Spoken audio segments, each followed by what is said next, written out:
volta com o Minas Urgente pela Band Triângulo. Olha o tempo, Uberlândia, 19 a mínima, máxima de 30. Nova Ponte, 21 mínima, 30 máxima. Guarda-Mó, 19 a mínima, 28 a máxima. Vazante, 21 a mínima, 31 a máxima. Lá perto de Vazante tem Lagamar. Abraço para o Miller Almeida, em Lagamar, acompanhando aqui o Minas Urgente. Não, tô mandando chicote pro...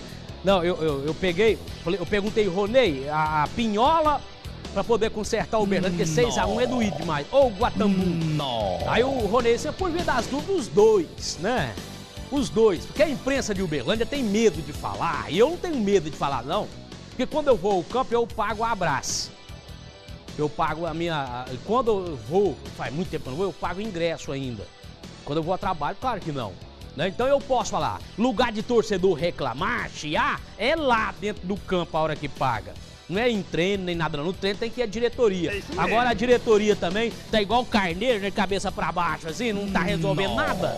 Uberlândia Esporte deu vexame, nem vou falar mais não, 6x1. Conta aí, Ronei. Boa tarde, Amarildo. Mas você tá nervoso com o Uberlândia? Não, isso é normal. A Meba Futebol Clube. Foi uma vergonha realmente o que aconteceu. Uberlândia Esporte, mesmo com o time reserva, é uma desculpa que também não convence, não é?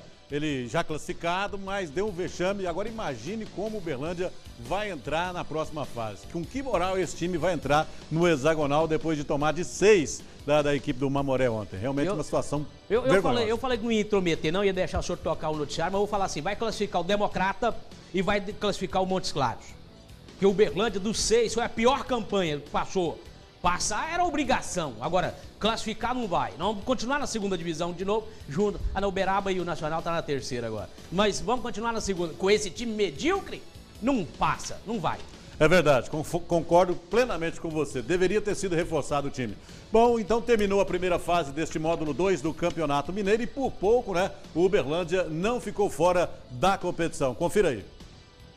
Pela chave A, às 10h30 da manhã, nós tivemos as 3 partidas do Nassar e Matar em Teófilo Otoni. O América empatou com o Democrata de Sete Lagoas em 1-1. No Mamudão, em Governador Valadares, o Democrata venceu o Social por 1-0.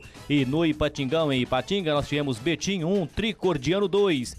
Pela chave B, nós tivemos todos os jogos às 4 da tarde. No Uberabão, em Uberaba, o Araxá empatou com o Montes Claros em 0-0. No Júlio Aguiar, em Patrocínio, a Patrocinense empatou com o Nacional de Uberaba em 2-2. E no Bernardo Rubinger de Queiroz, em Patos de Minas, o Mamoré goleou o Uberlândia Esporte 6-1.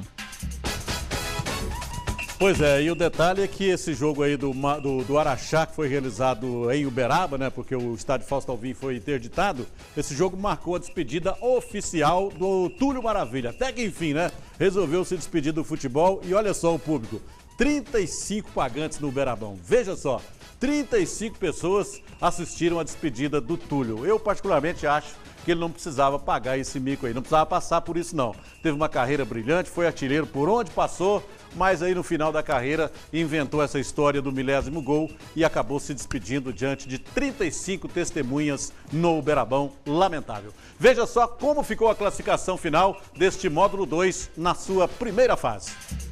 Pela chave A, a classificação traz em primeiro lugar Democrata de Governador Valadares com 19 pontos, em segundo Social com 17, em terceiro Tricordiano também 17 pontos.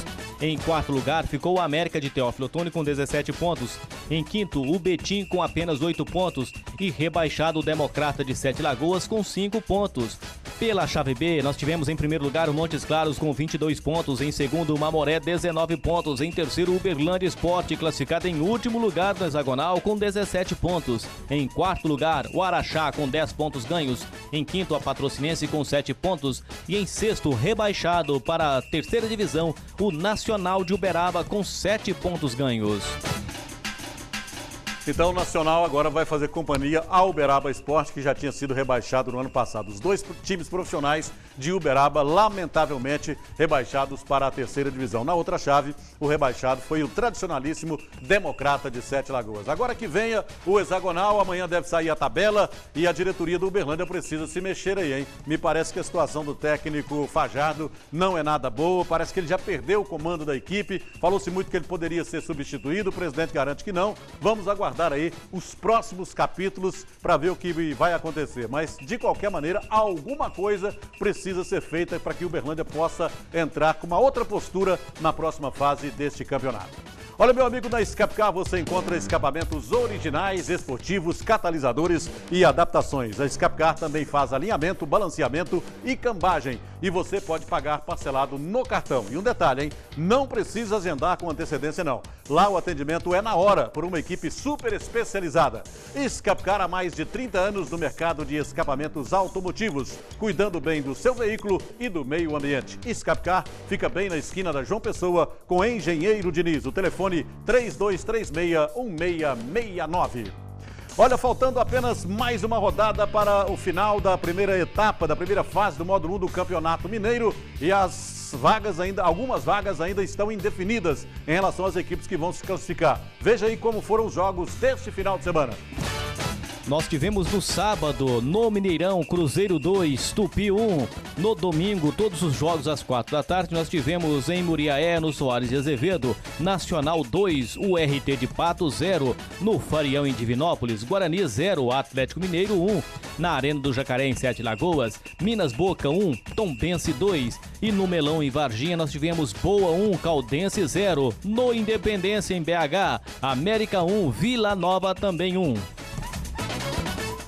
Pois é, o Cruzeiro está sobrando neste campeonato, é o líder da competição e, por outro lado, o Minas Boca está em último lugar. Veja aí como ficou a classificação depois desta penúltima rodada da primeira fase. Em primeiro está o Cruzeiro com 26 pontos, em segundo vem o Atlético Mineiro com 20, em terceiro está o Boa Esporte com 16 pontos, em quarto o Tupi com 15, em quinto lugar está a Tombense com 14 pontos, em sexto Caldense com 13, em sétimo América com 12, em oitavo lugar Nacional com 10 pontos, em nono está o RT de Patos de Minas com 9 pontos, em décimo Vila Nova também com 9 pontos, em 11º o Guarani com 8 pontos e em 12º Minas Boca também 8 pontos. Pelo andar da carruagem vai sobrar para o Guarani e para o Minas o rebaixamento, né? O time da URT ainda corre risco, porém tem 2 partidas e depende só dele para continuar na primeira divisão. Tomara que isso aconteça para que a URT continue sendo aí o representante da região na primeira divisão do Campeonato Mineiro.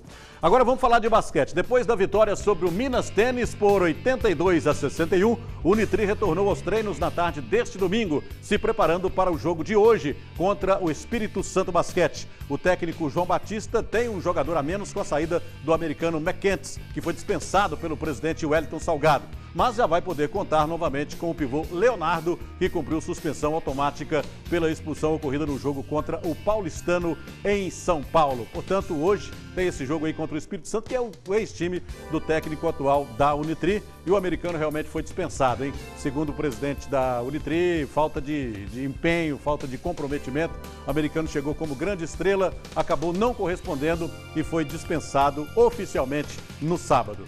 Agora falando de vôlei, na última sexta-feira o time do Praia Clube entrou em quadra para se manter entre as primeiras equipes da Superliga Feminina. As meninas venceram e a repórter Larissa Santos tem mais detalhes, confira.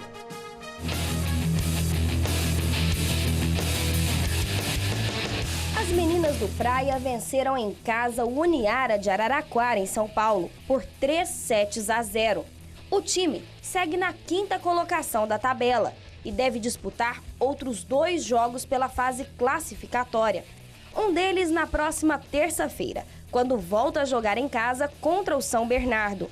E o outro na sexta-feira, dia 14, quando farão a viagem mais longa da equipe na Superliga, para o Maranhão, onde enfrentam a equipe do São Luís.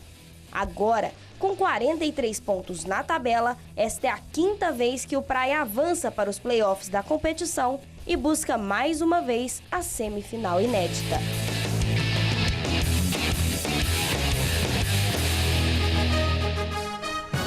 O Praia Clube aí nessa brilhante campanha, nesta Superliga, voltando à quadra nesta terça-feira. Vamos agora falar do Campeonato Amador de Uberlândia, que vai acontecer no segundo semestre. Houve uma mudança aí no calendário, né? Volta, na verdade, para o meio do ano. E essa decisão foi tomada agora. A segunda e a terceira divisões começam em maio e em junho começa a primeira divisão. Quem está aqui no estúdio para conversar com a gente sobre esse assunto é o presidente da Liga Uberlandense de Futebol, Renato Batista. Renato, prazer tê-lo aqui, boa tarde. Por que essa mudança aí, Renato?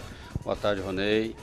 Isso leva-se em consideração já praticamente 12 anos, essa inversão do calendário, tendo em vista que até 2013 estava acontecendo aí a inversão, ou seja, as categorias de base no segundo semestre e as categorias adultas no primeiro. E os atletas que estavam sendo observados e acompanhados da base, praticamente eles não eram aproveitados nas suas equipes de origem. Estava havendo uma inversão, na verdade. Uma inversão, E evidentemente que a proposta também é uma proposta de que a gente encerre o calendário oficialmente com o principal campeonato, que é a primeira divisão, principalmente no final de novembro ou no início de dezembro. Você acha que tecnicamente, Renato, o campeonato vai ganhar com essa mudança, não? Eu não tenho dúvida que nesse primeiro ano vai ser gradativo. Nos próximos 3, 4 anos nós teremos aí sem dúvida nenhuma condições já de estar colocando dentro do futebol amador de Uberlândia uma qualidade técnica maior e também uma quantidade razoável de jogadores à disposição. Agora, por falar em jogadores, Renato, me parece que há uma preocupação em relação aos jogadores de fora que disputam o campeonato amador. Você, particularmente, também preocupa com isso ou não? Acha que é importante? Nos arquivos da Secretaria da LUF, nós chegamos em 2013 a ter 30% desses atletas que estão participando do campeonato amador oriundos das cidades vizinhas. E isso não é bom. Evidentemente que não podemos jamais proibir os jogadores de estarem aqui, mas isso é a falta realmente da organização interna que a Liga está propondo com as categorias de base para que no futuro nós tenhamos um percentual bem menor. Mas em termos de regulamento não vai haver nenhuma limitação, não? Não. Os clubes vão poder inscrever jogadores de fora sem problema? Normalmente, sem dúvida nenhuma, até porque o direito de ir e de vir, nós temos que estar garantindo na Constituição Federal. Agora, Renato, que essa mudança aí, tem Copa do Mundo este ano, não vai interferir, o calendário da Liga não vai chocar com a Copa do Mundo? Como é que vocês estão administrando isso aí? Não, a única coisa que nós tivemos a preocupação é que o calendário oficialmente começa no dia 23 de março e vai se encerrar no dia 30 de novembro deste ano. Ou seja, a Copa do Mundo que vai acontecer durante o mês de junho e a primeira quinzena de julho, ela não vai interferir porque os jogos acontecerão no período da tarde e no período da noite, enquanto que o futebol amador, ele acontece tradicionalmente aos domingos pela manhã. Tá certo, Renato, obrigado pela sua presença. Só rapidamente, os times agora vão ter um benefício a mais, vão ganhar uniforme, não é? Exatamente. Uniforme e bola. Exatamente, uma emenda aí do deputado Tenente Lúcio, onde foi liberado um recurso. Esse recurso está sendo destinado 100% para os clubes, onde cada equipe dos 48 nossos filiados receberá um kit com bolsa de material de primeiros socorros, uniforme completo e a padronização das bolas das nossas competições em 2014. Ok, Renato, obrigado pela sua presença aqui, parabéns pelo trabalho e tenho certeza que essa mudança vai ser benéfica para o futebol amador de Uberlândia. A gente vai para um rápido intervalo, daqui a pouquinho o Amarildo Maceió está de volta com muito mais informações para você aqui no Minas Urgente. Até já! Quero mandar um grande abraço para meu esposo Rafael, que eu amo muito, meus filhos Davi, Rafaela, toda a minha família, especialmente para minha mãe, que eu amo muito também, e para a equipe